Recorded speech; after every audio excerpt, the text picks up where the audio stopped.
What is up, everybody? Welcome to The Stack. I'm Alex. I'm Justin. I'm Pete. And on The Stack, we talk about a bunch of books that have come out this week. And also, as we have been doing for the past couple of weeks, we are going to review a book that it was a request from one of you all awesome listeners out there. This was dropped in the iTunes review comments by Drew Johnson, requested Oblivion Song from Image Comics. We'll be talking about that at the end of the show. If you would like to request a book next week on the show, just to mention, we are going to be talking about Bendis and Believe's Daredevil, which was a request from a listener as well. If you want to request something, iTunes reviews, drop a review, put a comment in there. We would love to check out anything. Old graphic novel, trade collection, absolutely anything. Even if we just reviewed it, we'll revisit it. If you want Justin to like pick up a weird new nickname, you know what I mean? Put that in there. You know what I mean? 100%. Yeah, we are taking a request. We are like a great cover band, just ready to do. We'll do whatever you want. Whatever you want, just let us know. Okay, it's all good. But we love you. Right, Tug or not? But first, we are going to get to some new books and kick it off with one I'm sure my friend Pete is very excited for because he is a huge fan of The Punisher. We're, of course, talking about Punisher #1 from Marvel. We're starting with this one? Jason Aaron, art by Jesūs Saiz and Paul Azaceta. This is a very highly anticipated book. This is what Jason Aaron... I'm not even paraphrasing, I'm kind of making this up, but he's sort of looking at this like his magnum opus, the thing that he's always wanted to say about the Punisher, the big story that he's always wanted to tell, and he's going big here. I'm going to get into spoilers of the book, and I'm very curious to hear what Pete thought about it, but if you don't want to know spoilers, turn away. But this book picks up with Punisher being the head killer of the Beast! The head killer working for the Beast. For the Hand. He is killing killers. He has the Hand attacking killers as well. He is merciless as usual. And it turns out the big reveal at the end of the issue, the thing that the Hand has over him, the thing that they have used to convince him to come over to their side, is they have resurrected his wife, Maria. That's the big stinger of the book. I got to tell you, and I say this, I've always said, like, I'm not the biggest Punisher fan, but I do like a lot of the Punisher runs. This was fantastic, and I giggled out loud at the end because I was like, that's perfect. That is a perfect twist. Loved it. Well, let me say, and I'll just talk a little bit before we get to Pete's opus of his own. I feel like the tendency with the Punisher is to always be like, I'm going to take this character further down the tunnel. I'm going to show how awful it is for him. So this turn, I think, is so smart. I love the way that we have a couple pages in here that show a bunch of other art from other Punisher runs, which I think is like, look at all this stuff the Punisher's done. It's all sort of similar. And it feels like it's very much table setting to be like, this is going to be different. Can I say one quick thing about that? Because there's basically 2 pages where we never get to see their faces, but we see the picnic, the aftermath of the picnic, where Frank Castle and Maria are there. Maria is dying, and then we get these 2 pages with a splash of all these looks of the Punisher throughout history. This, to me, is Jason Aaron doing his All-Star Superman opening, but for Punisher, was what I took away from that. Good call. Yes, that's great. Yeah. And we see Punisher take a bunch of ninja stars to the neck. I was worried about him. You can't take that many of those before you're like, I'm dead. I'm losing blood. Yeah. Okay. Wait, are you? But the only thing I want to say is Paul Azaceta's art, I think, is really great for this. It takes Punisher a little bit out of the super gritty stuff from the past and puts him in like a world where he can be a part of the Hand and have this stuff happen.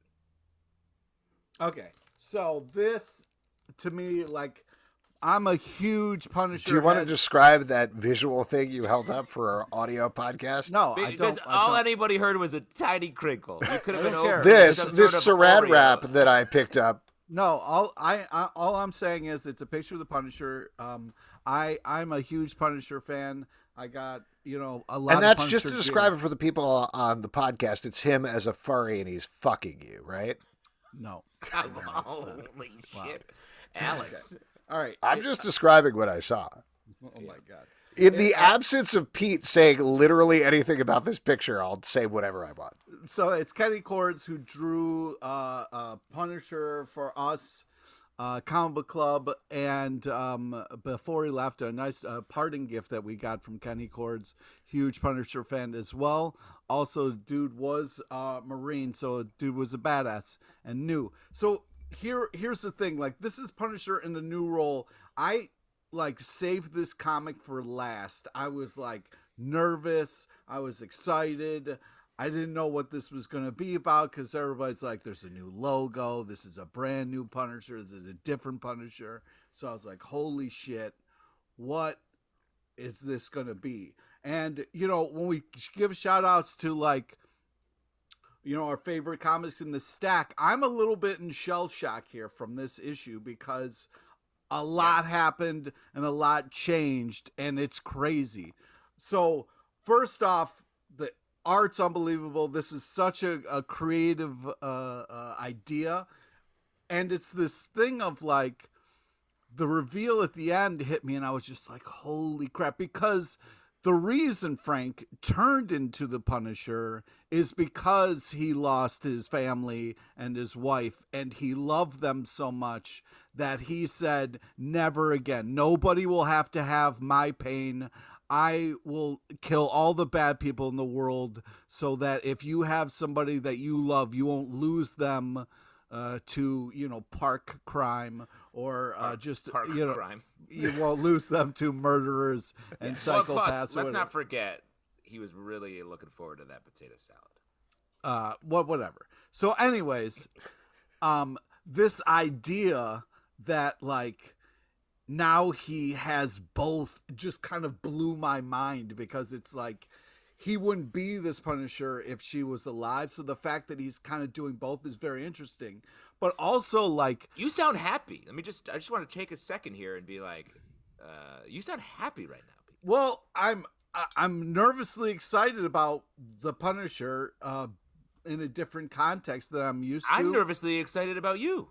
Well, I don't know how I feel about it yet because I'm just interested to see like who this Punisher is and what's going to happen because there's this unbelievable idea. Like if you had the hand working for you, you could just go round up all the fucking child molesters and fucking bring them to me. Like what a fucking power you could have. Like get everybody who's fucking, you know, like trafficking women or doing horrible things, bring them here. You know what I mean? So like there's this interesting idea if this guy is going to try to wipe out crime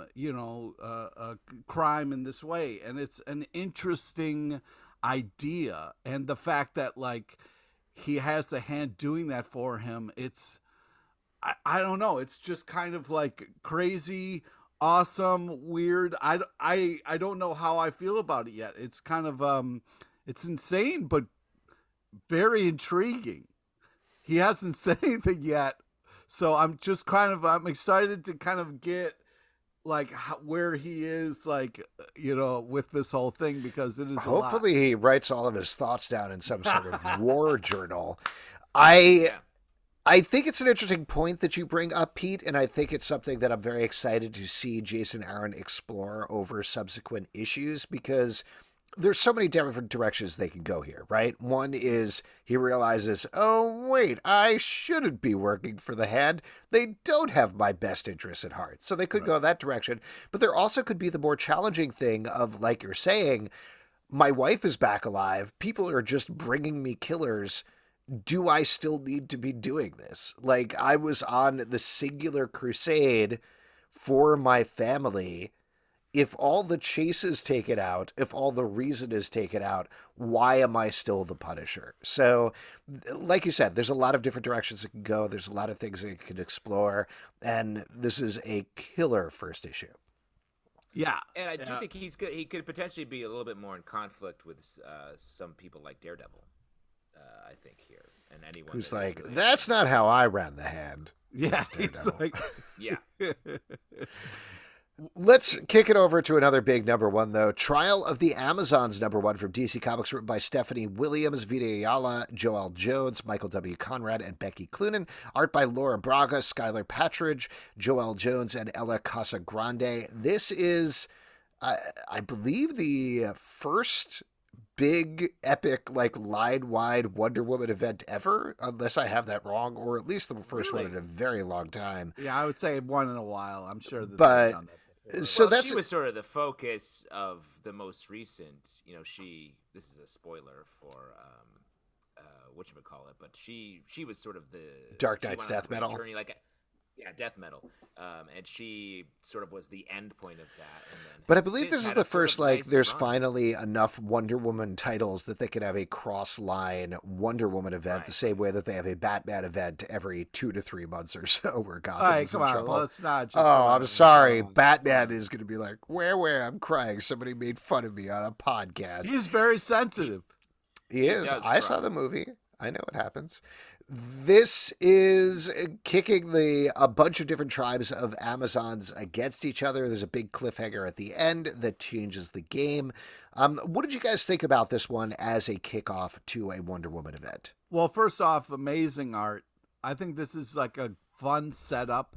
I really appreciated kind of like how we kind of got here with the storytelling and everything that's going on.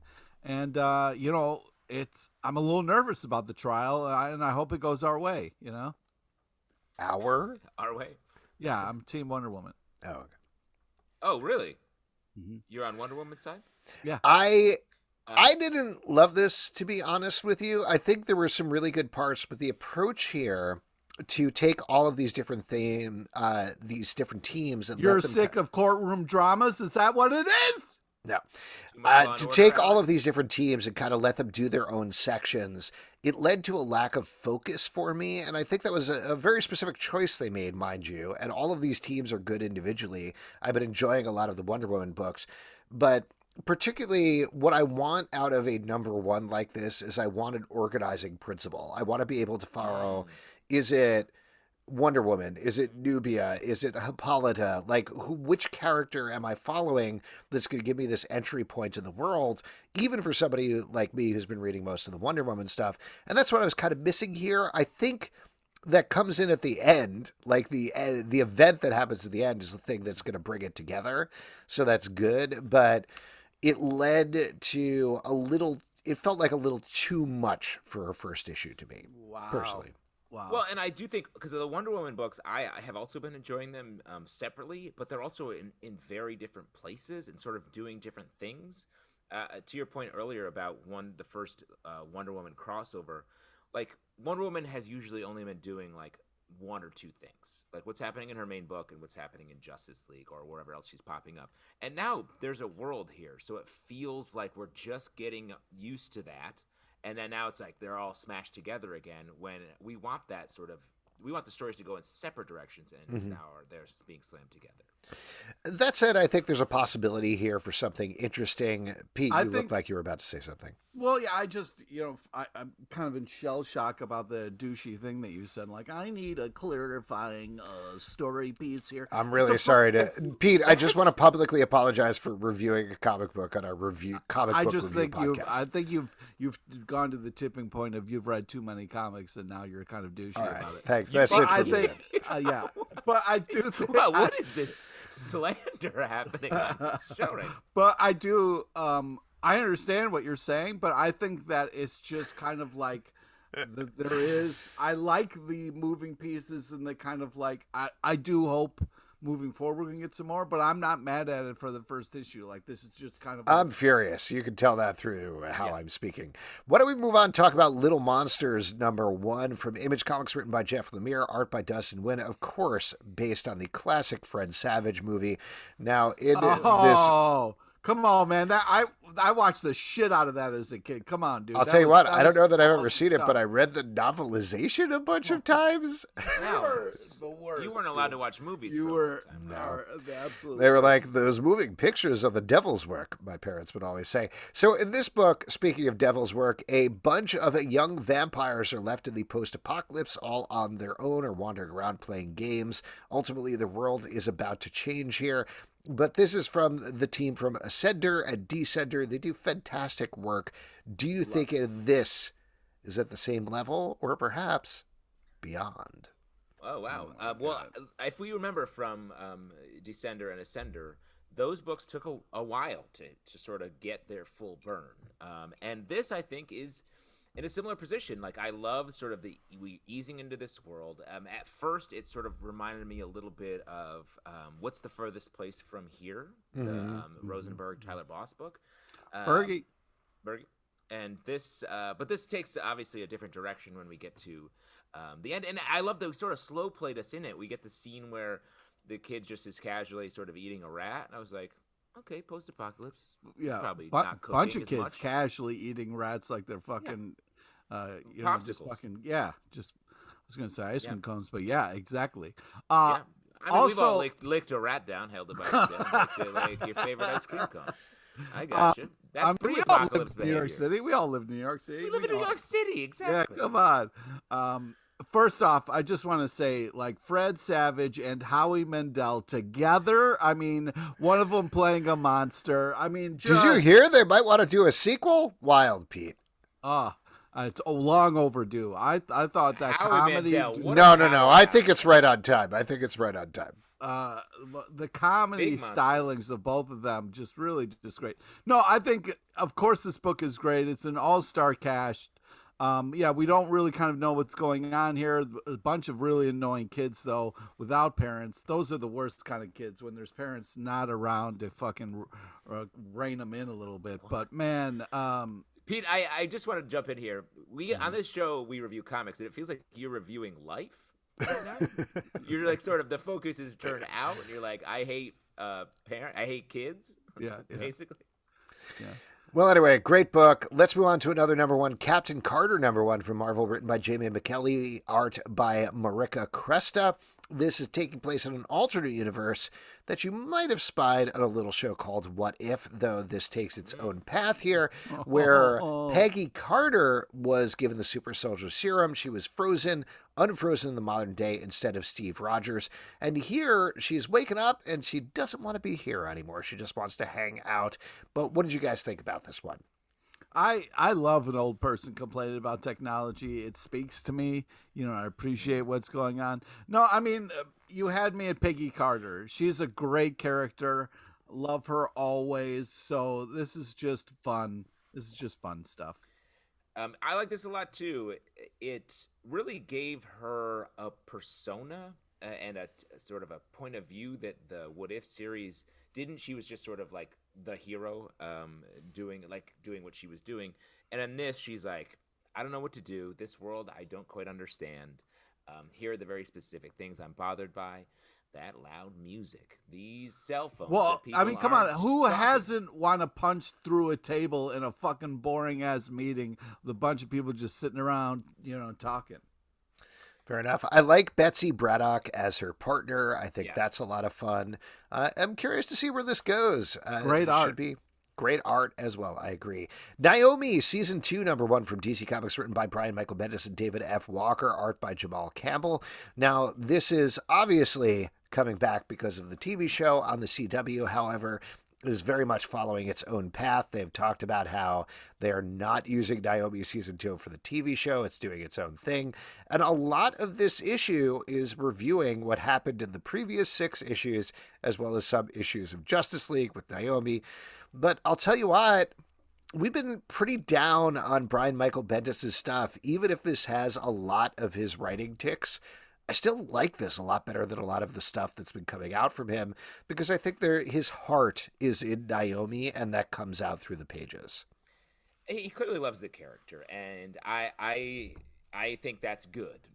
It also feels like he is putting more time or focus in this character probably because it's of the TV show, but also because I do think he cares about the character and wants her to be a major addition to the DC universe. But he just and this is a pet peeve. I feel like he comes at Naomi and is sort of being like dropping her in at the top, being like, this new character is a member of the Justice League. Naomi is part of this. She's a household name. And I'm like, that feels like only because of his power and position as a comic book creator is he doing that. When like a more normal path for a new character would be to like, let me establish the world of this character and build her or him up, and then like see if that character is like plucked to like rises in popularity or whatever. And so, is that a pet peeve of mine, or is that something that resonates with you guys? It just seems like something that sure is happening, and you're kind of like, well, I don't know, but it seems like it's bothering you more than most people. I think it bothers me less when I'm reading this because a lot of it is recentering Naomi on her family, her friends, reestablishing those relationships there, showing her away from the Justice League and not as related to them. So I totally get what you're saying, but I think it works for me here where it doesn't necessarily work in Justice League. The other thing that I'll give a shout out to is Jamal Campbell's art, which we loved on Far Sector. It's so good here as well. So it's great to see. Yes. Yeah. I really love the art on this story. And I also agree with Naomi. The character is really awesome and very interesting, and I'm hoping to get more. I really liked how this kind of like unfolded here in this issue, and we got to see kind of like the parents fighting. And parents are the worst. I know before I was shitting on kids, but man, parents probably. I always say parents just don't understand. Why don't we move on and talk about reviewing them? Well, let me just add one more thing. Because I do like the character, and I like sort of the way she is and the way that she reacts to being a superhero. It's just I just feel so much Bendis on it that the writer is in the way of the story for me. Oh, interesting. Radiant Red, #1 from Image Comics, written by Cherish Chen, art by David LaFuente. This is a book that we talked about on the live show a couple of weeks back. We had Cherish Chen on, so you can take a listen back to that to find out what she had to say about the book. But this is a spin-off of Radiant Black, following the Radiant character who is also kind of a criminal in her spare time as she is figuring out her life and ending up on her own solo adventures.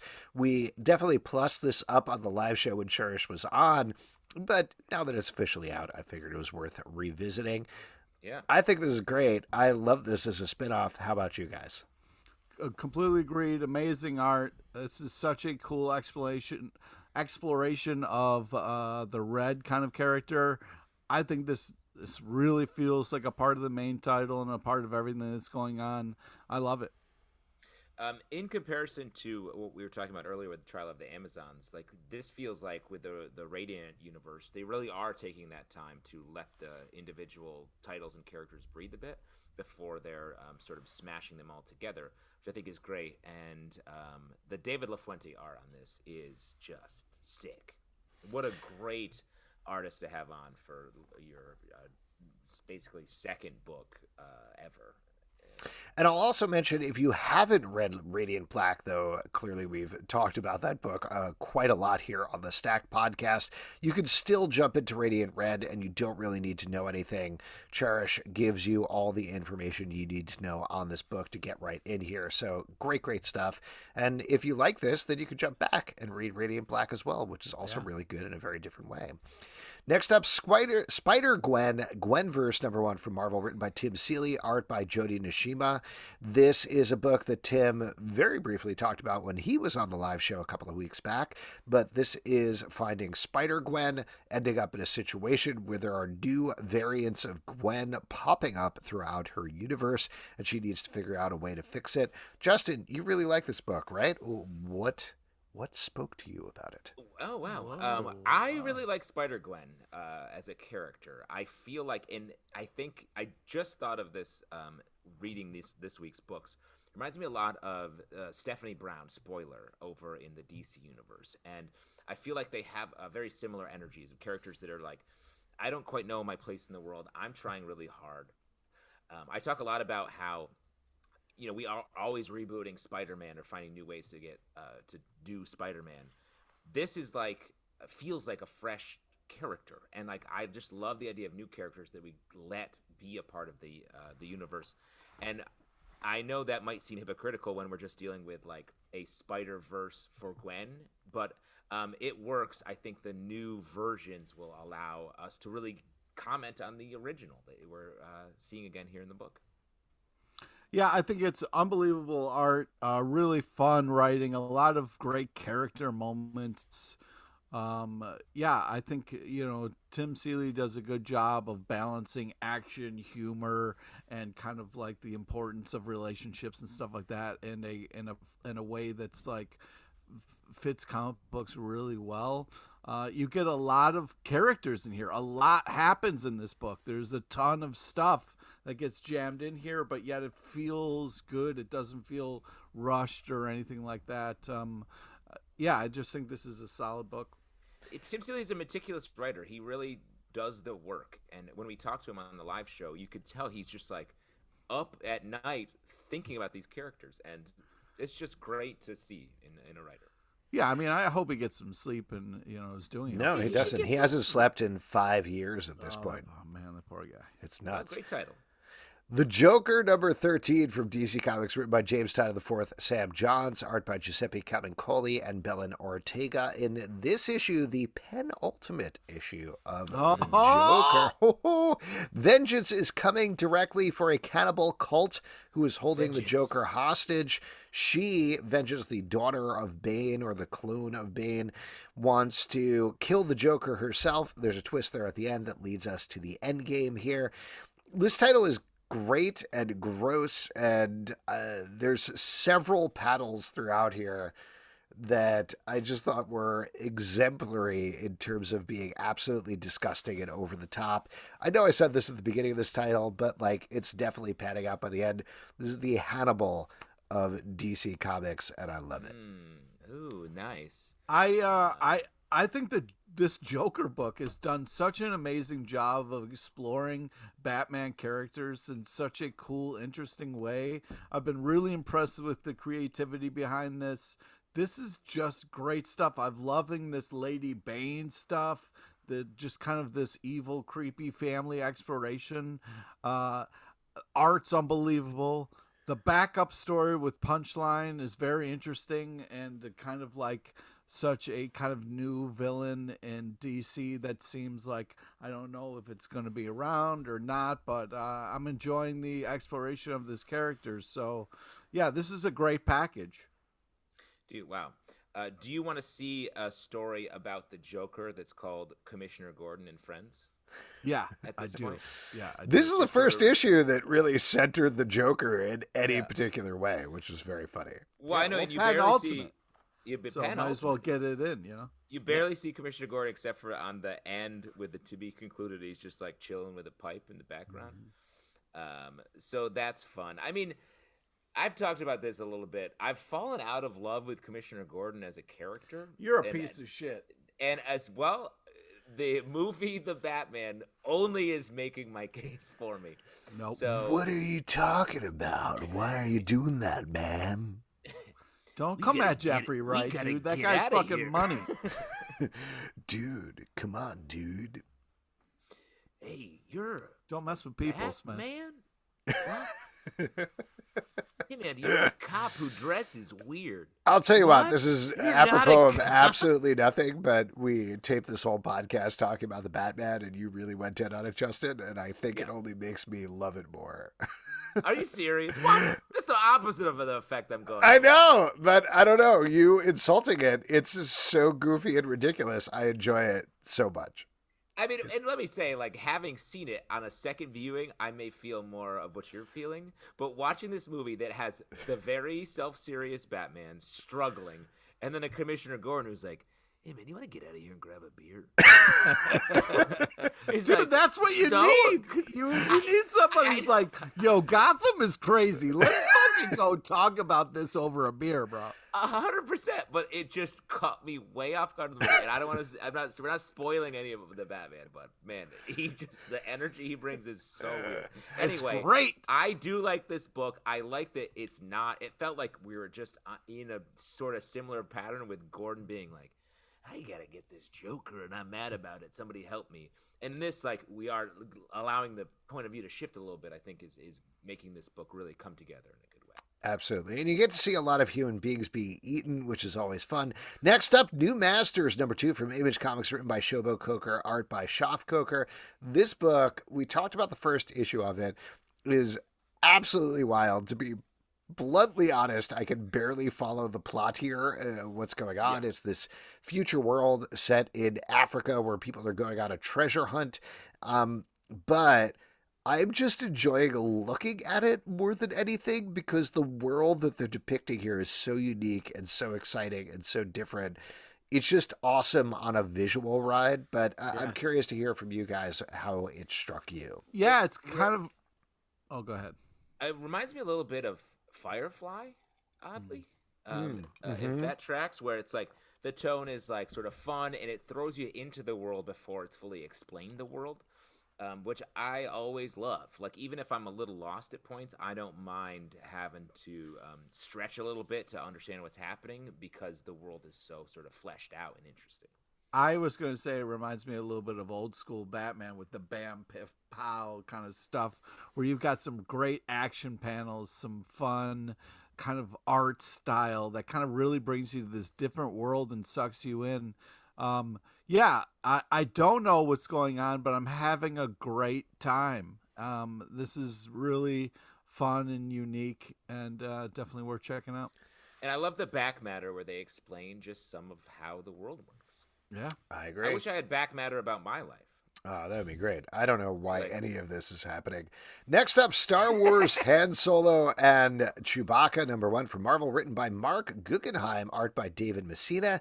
In this issue, we are finding a Han and Chewbacca who are working for Jabba the Hutt, teaming up for Greedo and heading back to Corellia to run a heist that leads to a surprising return from Han's past. This feels like, and I assume this is the purpose here, but this feels like the lost Solo sequel that we never got. And I think it's absolutely working on that level. But what do you guys think? I'm a sucker for Han and Chewie stories, so I was all in from the jump. So yeah, this is just all gravy to me. I love it. I'm eating it up. Slopping it up any which way I can get it. This is glorious. What? Gross. Pete, why are you? Jesus. For a man who doesn't like sexual commentary. I'm slobbering all over the knob of this book. What? Alex, did not I should say have that. opened That's the door. exactly what Pete just said. I No. 100% just quoted Pete there. No way, man.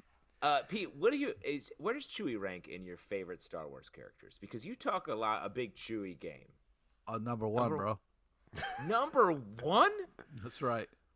Wow, that is Ride or too die Chewie, high. right? Wait, there. who's It's your my number Chewbacca one, mug. Justin? Chewbacca Star mug Wars right there, bro. characters? Yeah. No, I see. I see it every day, Pete. I know you don't need to point it Chewie. out. I mean, Han. Me and Chewie. Han's #1. I'd say Porg #3 for me. Yeah, you've always been a big. Wait, big Porg head. #3 is your #1? Yep.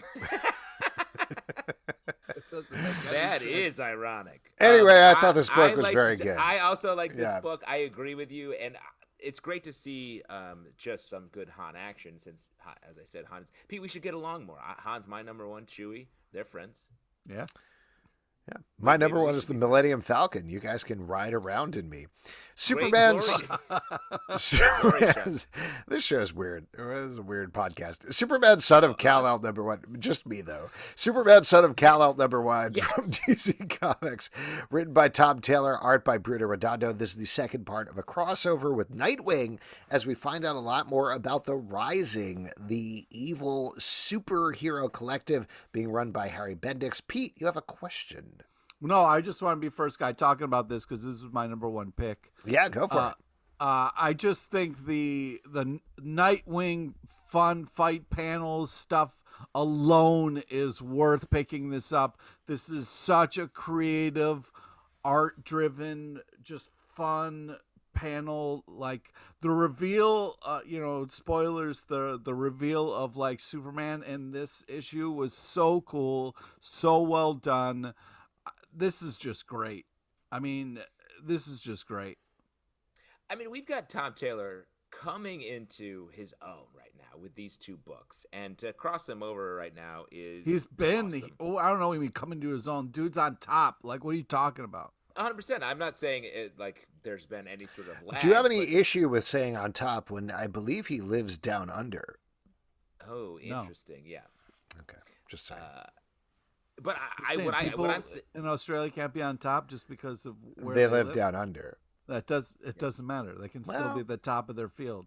they can be the top of the bottom. Oh my god! Did you know their toilets flush backwards? That's It's reverse, See, asshole. Alex, not that is northern hemisphere shit right there. That's Literally. northern hemisphere. Literally. The fact that you said shit was ridiculous. Right, Can we there's move no on? flush wrong, Alex. They flush differently. Yeah. You're a toiletist. What I was saying, all I'm saying is like I feel like Nightwing and Son of Kal-El are just top of the pile DC books right now. Yeah. And to cross them over in such a way that feels important to both characters is amazing. That's really impressive to do, by the way. 100%. And these two like you would think that it'd be more Son of Kal-El and Damian as from the Bat family connecting. Mm-hmm. And we are doing that in some other books. But this connection feels so strong, so good. It's great. And I wanted to give a shout out to Bruno Redondo, who is a art We don't talk about Bruno.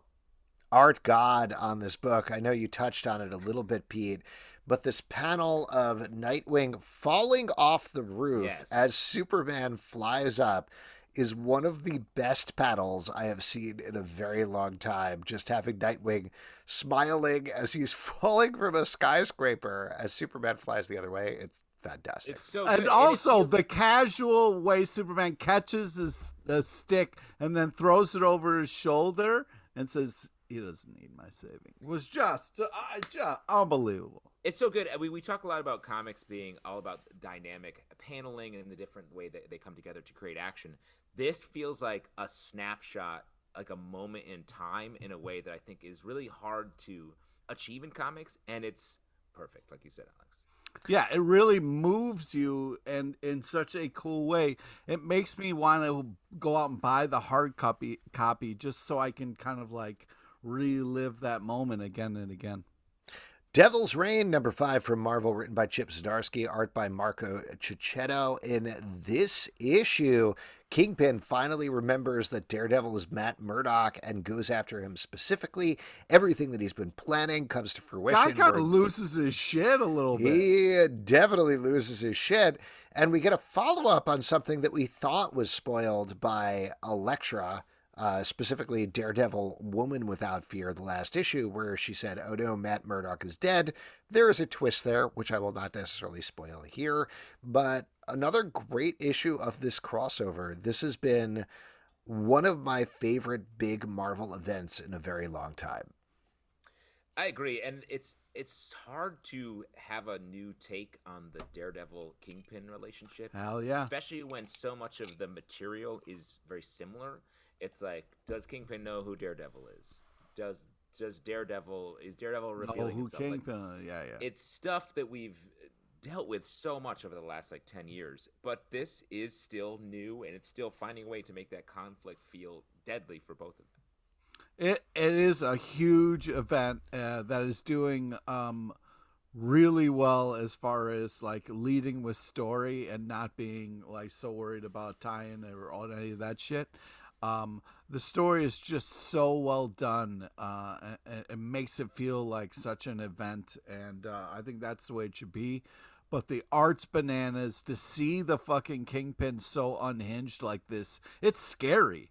It's fucking really scary, and I'm really enjoying it. Batgirls, number 4 from DC Comics, written by Becky Cloonan and Michael W. Conrad, art by Jorge Corona. Another very fun issue of this book, at least I thought, where the Batgirls are going for a bunch of villains at the same time. There's a big reveal at the end here in terms of somebody that I think everybody kind of knew was a villain, but we find out explicitly is. But I'm just having a blast reading this book. I think the dynamic between the characters is so good, and Becky Cloonan and Michael W. Conrad are absolutely nailing it, along with Jorge Corona's fantastic, very fun art. What about you guys? What did you think? Having spoiler be such you can tell that the writers of this book love spoiler as much as your guy JT, aka Tugboat over here does. So it's great to see the Tug or not. I don't know. I like you're taking a nickname I'm forcing in here, and you're really making it your own, Pete. Mm-hmm. They love these characters, and it's nice to see this book where it is. All right. First off, we're not talking enough about the art. You want to talk about such an amazing art team meeting characters in such a kind of cool way and taking things about them and heightening it. The way that these characters are drawn in this book is so fun. It really sets this really kind of unique tone in Gotham that you don't get very often. This feels like a kind of indie style inside DC, but still feels like DC. It's really impressive what they're pulling off artistically, and it is very unique and cool. This is just a fun story. I love this whole team up. This is great. Next up, Sabretooth Number Two from Marvel, written by Victor Laval, art by Leonard Kirk. At the end of the first issue of this book, we found Sabretooth, who has been banished to the bottom of Krakoa, became essentially the Satan of mutant hell, and 5 additional mutants were sent down to also be in this prison, not realizing that he had created sort of a mind palace of his own. That's where we pick up this issue, and there's a bunch of twists here that, spoiler, but ultimately lead to Sabretooth in a new place by the end of this issue. I gotta admit, I was surprised because I love the idea of Sabretooth being mutant Satan so much. I wanted to see more of that, even though I appreciated the characterization in this issue, and I'm still curious to check out issue number 3. Yeah, I feel like after the first issue, I was like, this is amazing. This is so cool. And the second issue, I'm like, wait, what's going on? Because it seems like he was that leader of hell, and that was a fun, interesting choice. Like, he's running the pit. Cool. First guy down gets to make the rules. I understand that. But now it's like, are they all in this vine? And they're all just kind of plant people now. So I got to tell you, this is a crazy thing to say because I don't think we like this very much on the podcast, but I feel like this book could have benefited from a little more decompression, like aiming for a 6-issue arc that just had Sabretooth ruling over mutant hell, torturing these 5 characters before and here I'll get to the spoiler, at issue 6, what we find out here is, yeah, they're just underneath Krakoa. Krakoa's vines are manipulating their memories. There's no hell. There's none of this stuff. This is just what they're connected, and they're ultimately going to figure out a way to try to break out and bring the fight to Professor Xavier and Magneto, which is interesting in its own way, but at the same time, this initial concept was so cool and so much fun. I wish we could have lived in it a little while longer. Yeah, it feels like it's moving so fast, which I think, from what we've talked about with the X-Men universe in general, which is ironic in that the X-Men universe feels like it was moving fast. They were like, let's just slow down and chill here a little bit on this island. Yeah, I agree with you. And now, Pete, I want to ask you, how do you feel Sabretooth, is he filling a Wolverine gap that you may be having in your life? Well, I just think that, like, you know, a lot of people are having fun in the X-Men books right now, and that's cool for them. But I was hoping to have a little place where I could live, you know, in this Sabretooth hell world. If that's all I got, that's what I'll take. But, you know, it turns out they're going to take that away from me, too. So I really don't have a Wolverine safe spot anymore. Well, I will say, I mean, this is not something we're talking about on the stack right now, but the X lives and X deaths of Wolverine has been awesome so far. Really enjoying that. Maybe we'll check back in with that next week. Yeah, maybe we could get it in the stack then if it's so fucking great. Okay. Wow. Detective Comics number 1056 from DC Comics, written by Mariko Tamaki, Matthew Rosenberg, art by Marque Nahulpin and Fernando Blanco. In the front story, we're continuing our Die Hard in Arkham Tower as everything is falling apart and the Bat Team goes on the offensive here. On the back story, our kid is no longer a kid anymore. He has a beard now. He got to grow up. He is in no man's land and he is gathering a gang of his own. As usual, this title is killer every single week, and I love that we're getting it every single week. But I mean, yeah, the fact that it's coming out weekly, they must be really just writing and drawing so quickly. Because it's in real time, right? That's what I'm assuming. Yeah. As they say, it's a terrible strain on the animator's wrists. I feel like this is a documentary that's just happening right now somewhere. Wow, that's wild. Anyways, I agree. This is an amazing book. We're getting two really interesting stories at the same time, which is really unbelievable. The fact that they're cranking this out every week. Can't say enough about the art and the storytelling. And, Batman's been gone for a while, but man, that guy knows when to show up. Wow, what a save. And then, then he shows up also in the backup story to lecture some kids. It's important, kids. When you're out in the streets, you got to go by Batman rules. We talked about this last issue. I am so excited to see where this kid ends up at the end of Matthew Rosenberg and Fernando Blanco's story. It's just really interesting. Next up, let's talk about a last issue, Buffy the Last Vampire Slayer #4 from Boom Studios, written by Casey Gilly, art by Joe Jarrow. This is finishing up our story of a future Buffy who is old, she is broken, she is trying to fight for Willow and Tara's daughter. This is the last one? This is the last one. And I gotta say, I was a little critical of this early on. I really liked this last issue, and I wanted this to be a starting point for more to come. I feel like this really was what sort of the promise was from the first issue. I don't know about all that, but I definitely really enjoyed this issue. I thought it was such a great kind of Buffy story. She's old but still whooping ass. I mean, that's just in my wheelhouse right there. That's your dream. Yeah. I just had a little hope at the end. This is a great story. I'm sad to see it go. I mean, it did get a little it started strong or whatever, but really landed the ending, and unbelievable art. I really dug this. I think this is one of the best Buffy stories that I've read in a really long time, at least since Boom Studios has taken it over. If you didn't check it out, I think this is a great one to catch up on in trade. And like you guys are saying, I think there's room for more stories in this future world that they leave here at the end. And I hope that they have a Buffy the Last Vampire Slayer too, because I think it's worth it. Next up, another final issue, Superman vs. Lobo #3 from DC Comics, written by Tim Seeley and Sarah Beatty, art by Mirka Andolfo. This is tying up the story of Superman versus Lobo versus a big space bug type thing. I'm forgetting exactly what it's called, and a bunch of other things going on. I'll tell you what, it was very helpful to talk to Tim and find out that this was supposed to be 2 issues per issue, because that made a lot more sense when I was reading it this time. But overall, I think this is a very fun series. How about you guys? Yeah, I thought this was really fun, cool story. I mean, Lobo was a little too much of a dick for me at times, but this was just kind of classic team-up fun of, like, fighting and then getting along and then twists and turns. I enjoyed this very much. Tim Seeley guy is a writer, man. I tell you what, writing the shit out of stuff. Yeah, Tim and Sarah together, I think they're a great combo. I hope to see more from them. It's fun to see the Wildcats pop up here. Oh, yeah. Made me want to go back and read some of that old stuff.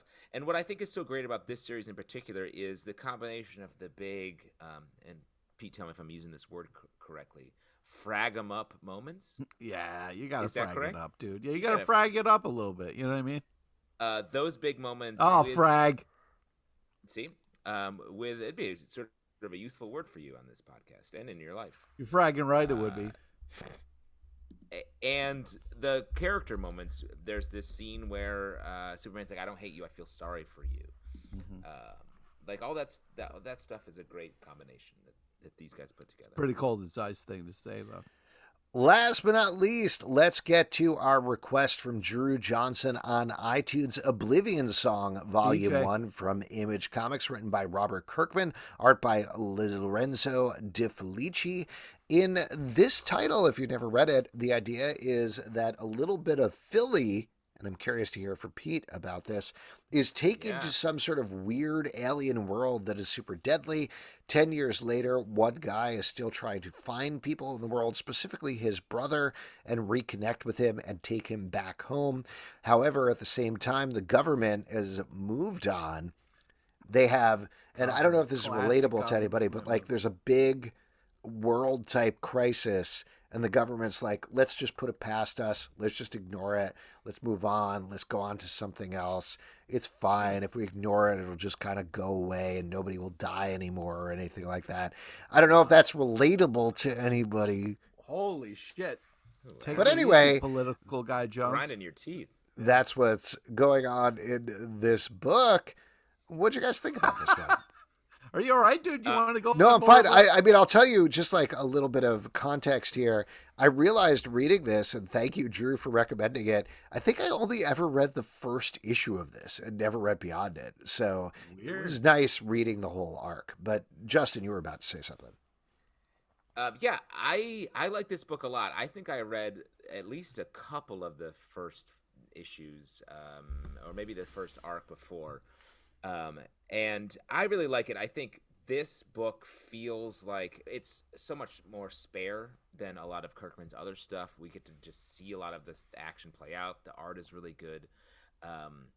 And I think the story, it reminds me, I don't know, it reminds me a little bit of Fear Agent. Interesting. The Rick Remender book from back in the day, because it's just like one dude doing something that everyone's mad at him about all the time, and him against the world. So I thought that was cool, and I guess I'll turn it over to our hometown Philly, Pete LePage. Hometown Philly back again. So I first off, the art's really unbelievable. I love how this story kind of moves through the action, but also like sits in these quiet moments in this other kind of dimension, and they talk about the sound in an interesting way. I'm really impressed with this book. I'm glad that we're going back and kind of looking at it as a whole, because man, this thing is really impressive. I'm sorry it kind of triggered you a little bit, Zalbs, but it's understandable. I just think that like the way that they kind of did the brothers was an interesting thing, and it kind of really helped me understand the motivation of why this guy's not going to give up. Like a chance to see your brother again, you know, I can only understand. Like, I mean, if we only got one of the Tyler brothers, you know what I mean, and the other one was stuck in another dimension, like what I would be willing to do to get that other Tyler back, you know what I mean? So just like it's such a great in where a lot of people can relate. But I just the full page spread, we see a lot of crazy monster worlds, but this is done in a unique, cool way. This story moves, it kicks ass, it's different in different ways. Like to see this guy struggling with like a day job kind of mentality, even though he's like literally pulling people out of a monster world. You know what I mean? And then other people who are like his brother, who like fucked up in real life horribly, then gets a second chance to live kind of like a caveman life where like, hey, we go beat up some dinosaurs, then cook them up, and that's a good time for us. Like, it's an interesting idea. And his brother is yabba dabba doing it. Yeah, he really is. He's living that Flintstone dream life. And he was like, dude, fuck the real world, fuck money. I had a hard time with that. Like, it's interesting. Of this thing of like, I don't want to go back to the real world. I want to live here. Other people are like, oh, thank God. Like I was almost eaten by a monster. So, and then seeing people kind of like deal with being back in the real world and what it's like. I think it's such a kind of, there's a lot of parallels to what's going on, whether it's like people coming back from war or different things going on, but man, such a unique, cool book. Unbelievable art. I think I've said that a number of times, but just happy to go back and revisit it. A lot of different animals just shrugging their shoulders and saying it's a living. Yeah. Mm-hmm. Yeah. Mm-hmm.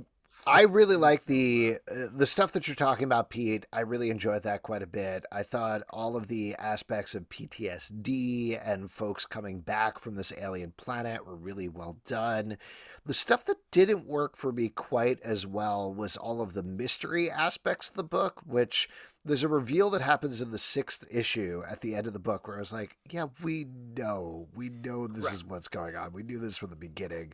Just the get premise to is there. Like, we don't need all the... And there's a lot of characters being like, one character, one of my just pet peeves with TV shows and movies and every comic books as well, where a character is like, I got to tell you a piece of information. And people are like, don't tell me now. Tell me later. We have something else to do.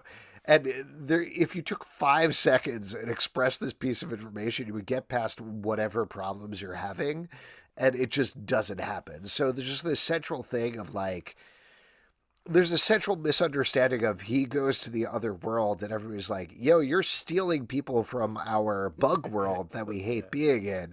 And he's like, no, I'm taking you back to Earth. And they're like, we don't want to talk about that. Felt very weird and forced to me the entire time, versus the things where like he's taking people who have been rescued from that world, who are traumatized from it. That feels very real and very grounded and very emotional. Yeah, but if you have a team of 3 that's got to go out at night and fucking hunt monsters, if somebody shows up and takes one of your guys or one of your people, you're like, fuck you, dude. You know what I mean? Like we need people to survive. Like, I don't know. And there is a twist there that's revealed at the end, mind you. But he's the guy wwho drives the car with his feet. We can't lose him. Mm-hmm. I don't know exactly what you're talking about, but the Flintstones. Okay, all right, there you go. Yeah.